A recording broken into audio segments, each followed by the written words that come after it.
I don't know why news sites do this, but I'm cropping for the text, not for the title. And for some reason, news sites don't line up their title with their text. I don't know why. But I think it's because the title extends for the entirety of the article, and a lot of times the text will only extend to the end of where the advertisements go. But this one ends like, you can't see it on my screen, but it ends like halfway through where the like advertisements are, so it doesn't even line up with that. It's nonsensical. It's just there. Anyway, so this is Jim Jordan sent a letter to Fani Willis's office the day before Trump was supposed to go in for, the day before Trump surrendered himself and got his mugshot taken, which he then plastered on t-shirts with the text "Never Surrender" underneath it. It's like, buddy, that's literally the picture from when you surrendered. Never surrender. Okay, so what happened when you lost the presidency? What happened? Did you surrender it to Biden? What happened when you got that picture taken? You surrendered yourself to the authorities. Like, no, not never surrender. Surrender when it's convenient to you. When surrender it's when appropriate. Surrender when you think it can get you extra donations. I swear, you would think that if he was such a savvy businessman, as his constituents try to argue he is, he wouldn't need to do any of that pandering for donations. You'd think so. You'd think a billionaire could pay his own legal bills. Yeah, like his legal bills have not added up to $1 billion yet. He's supposedly a billionaire. He should be able to handle it. Yeah, you'd think. I don't know. Musk is out there promising to pay legal bills for anyone on Twitter who loses their job because of tweets or is discriminated against because of tweets. I doubt he's going to follow through with that, but like, one billionaire saying, I'm going to pay for other people's legal bills. This guy's saying, I need your help to pay for mine, because I'm just a poor old billionaire. Oh God, what's happening with the? There was I forget which comedian made the joke, but there was somebody who was like, "Hey, what do you think happens when Bill Gates and Donald Trump have a conversation? Does Bill Gates just look at Donald Trump and go, hey, you know how you've got $2 billion? I've got 13 of those. How does that make you feel?" So, you know Adam Conover from Adam Ruins Everything? So he's got a video on his channel about how there are no ethical billionaires. And I agree with the video. There are no ethical billionaires. The only way to make that much money is off the exploitation of other people's labor. Like, it's literally not possible any other way. So I agree with the premise. But what was really funny about that was, like, he was giving examples of, like, and like he was going over moral failings that don't necessarily have anything to do with their money at one point. But did he say, like, one person had cheated on their spouse? Well, that's what I was getting to. Like, most of them were things that, yeah, you can see how it's related to them having a lot of money, how that happens. But, and like, Elon Musk is like the son of an emerald miner or mine owner who exploited slave labor during apartheid in order to make his money, and that's where it came from, and like stuff like that. And then he got to Bill Gates and was like, and Bill Gates cheated on his wife. It's like, okay, you know, Bill Gates, probably the best billionaire there is out there, who actually, like, does a lot of good in the world. Not as much good as he could be doing, but he does a lot of good in the world. That is undeniable. That does not mean that he came by his money ethically. Like, I was alive in the 90s. I remember the jokes about Microsoft just being completely ruthless in dealing with their competition and just monopolizing everything. Like, that doesn't really happen anymore. Like, now those jokes would be directed at Google mostly, but like there's an episode of The Simpsons about it where Bill Gates shows up at the Simpsons household to buy Homer out when he has an internet business, and the way he buys him out is by having his goons smash all his stuff. But like, yeah, like there are worse things you could say about that, but I just found it funny that, like, the worst thing he could think of to say about Bill Gates was like, oh yeah, he cheated on his wife, which is something that, like, yeah, that's not a good thing. That is an unethical thing, but that's not related to money. There are poor people that cheat on their partners as well. Yeah. Just talk about like how Microsoft itself overcharges for an operating system that doesn't need to be iterated on. It, like, at a certain point you're just like, oh cool, I guess I have to buy Windows 11 now, and then Windows 12, and then 13. And how much is it going to cost? Too fucking much. No, the updates are free now. as long as your computer supports it. They are making their money in other ways, like baking ads into the operating system. Yeah, that's kind of just a little agitating. It is. Anyway, back to Fani Willis and Jim Jordan. So Jim Jordan sent letters to a bunch of prosecutors, but Fani Willis was the one that had the best response. I think the others probably just ignored him. So he sent a letter asking her to turn over all documents related to her prosecution of former President Trump and 18 others on charges related to election interference. And Fani Willis penned a response. And I'm not going to read too much. Like, this article came from The Hill. The Hill's not really my favorite source for things. Like, they're okay, but I don't know. They give me bad vibes, if that makes sense. I've never gotten bad vibes from The Hill. I've always just gotten kind of sterile vibes. Yeah. I don't know. It's just, I think they pack their site too densely with other crap. And that makes me feel like it's one of those, like, sketchy anti-science website blog things that is trying to look like a news site, but is also trying to sell you their supplements or whatever. I don't know. Whatever. I went to this one just for the quotes from the thing. So, 9-page letter from Fani Willis accuses Jordan of offending constitutional principles with your attempt to interfere with and obstruction of this office's prosecution. Yeah,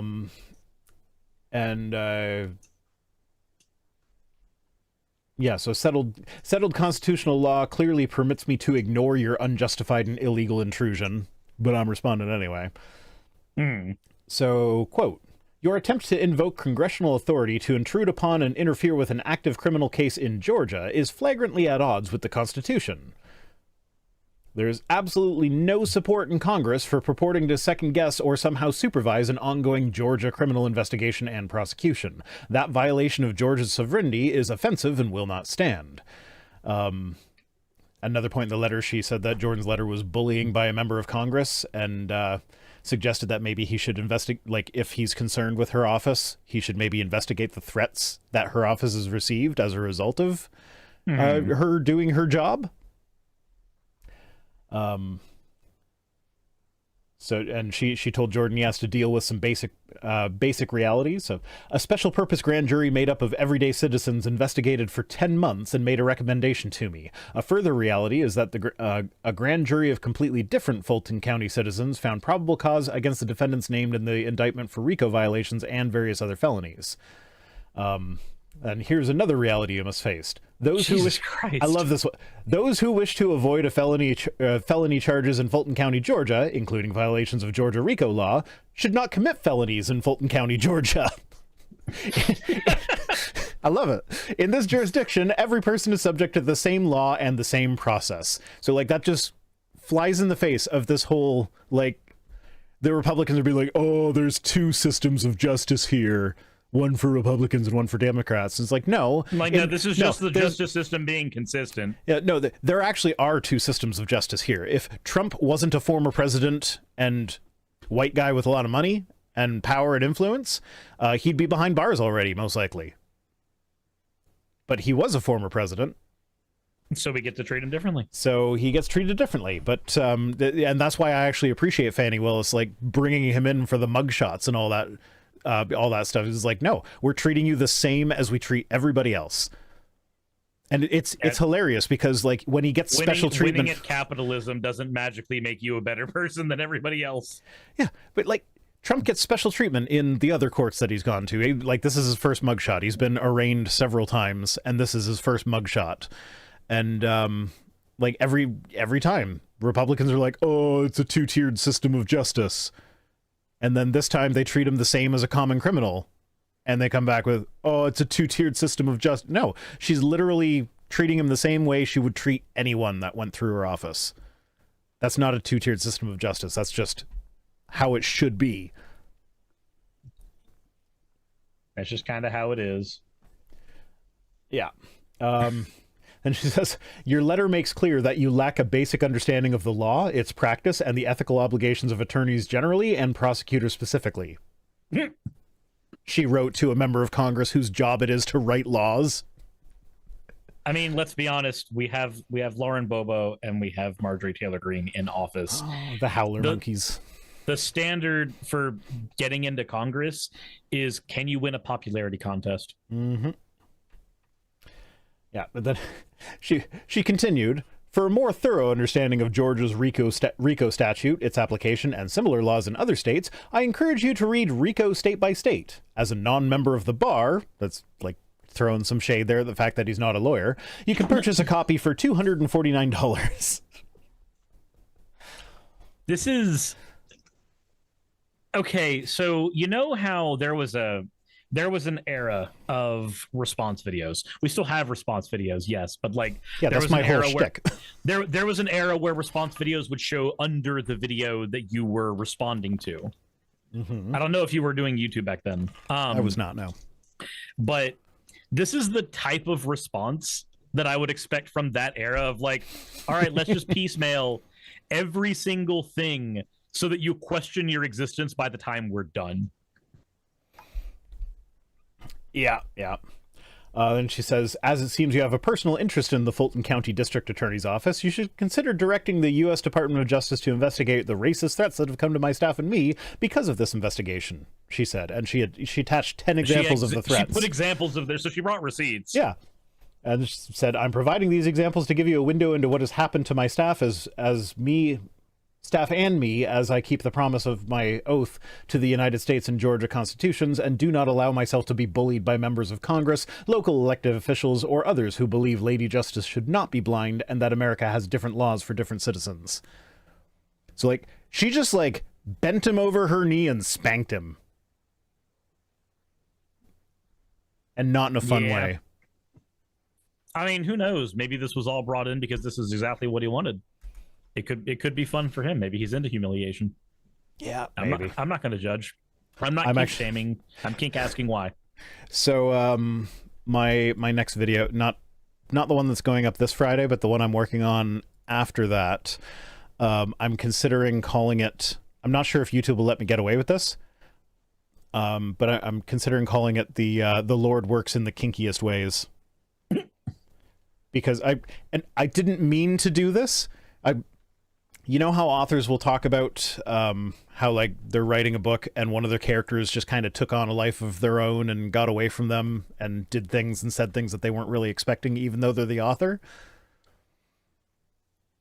Mm-hmm. Yeah, so that kind of happened with me with this video. I was not intending on going as far into God has a BDSM kink and that's why he came down to let himself be whipped like a naughty, naughty boy for your sins. But, like, I spent a good chunk of the video talking about that. So I'm like, if YouTube will let me get away with it, I'm going to title it that. So one of the last videos I made during the subathon was a response to Frank Turek trying to do his usual weasel stick about how homosexuality is bad because the Bible says so. So he just went on about, like, it damages the soul to be homosexual or some shit.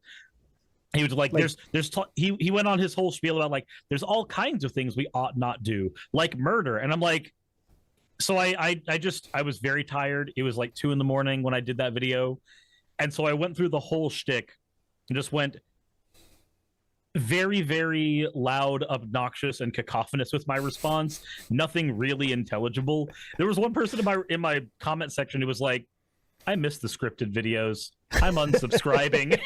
Just like, well, the videos haven't been scripted in 5 years, and if shouting down Frank Turek is the thing that makes me lose a subscriber, I guess, cool. Yeah, we're here. Yeah. Sorry, did you call Frank Turek a bitch? Many times. 1-to-1 restore the appearance of the real bitch. God damn it. Safety, health, and environmental protection. Simulate real bitch construction. This is a dog sex toy, by the way, just so everybody knows. I can see that because of the silicone. Yeah, and the fact that, so I did not censor this. This is how it was censored on Amazon. It's a fucking doggy fleshlight. Yes, that's exactly what it is. I don't know why Amazon recommended this to me, but it did, and I clicked on it, and I was just laughing. the whole time. Remember, Rhino. I know. Yours... I know. It's based on my history, but like, I have searched for dog toys. This is what you get for looking at furry porn. I have searched for dog toys. I have searched for sex toys. I have never searched for dog sex toys. But I guess the algorithm just put the two together at some point. It was like, here's a real doll for dogs. Yeah. Okay. And so this is, anytime you call somebody a bitch, this is just going to pop up every time now? Well, I saw that image and I was like, I have to work this into Twit Tweets somehow. I know something will come up that'll be appropriate for me to show that. So there we go. You did it. Yeah. Much like this guy. Fucking pronouns! So here's the thing. So the way I set that one up, because it's on every single one of my my scenes, I set it up as a multi-action thing, but it doesn't disable it when it's done playing. It just doesn't loop. Yeah. So what ended up happening was that every time I opened OBS and like went to another scene, he would just shout at me, and I wasn't expecting it most times. So just like I just click on a scene and they're fucking pronouns. I'm like, what the? Oh God, I got to turn that off. One of my friends, Alex, made a YouTube poop of that entire breakdown, where it's just him just going, "All we want is comfy chair. I just wanted comfy chair and fucking pronouns." Oh God. My chat, anytime they see heel versus babyface now, just start screaming comfy chair in all caps. Okay. I am going to get myself some more beer. Oh, okay. So I have to babysit everybody now. Fair enough. Grow some energy. Dr. Tasha says the audio peaks on that every time. It does peak every single time heel versus babyface comes in. Was that a he, she, or a them you just showed? That was a fucking pronouns monorail. Oh shit! I can actually go on a tirade now about unending 666 in my chat. Who decided to not only go into the chat and type their dumb shit, but also go into my Facebook DMs and type the same dumb shit. If you're gonna do the whole shtick where you get mad about things leftists say, but the only thing you can do is call leftist mongrels, then I don't know, maybe get a better shtick. Also, welcome back, Rhino. Hi. Is that person bothering you again? They've been trying. I've timed them out twice. I refuse to ban them, but I like timing people out because I think that's where just misbehaving children go.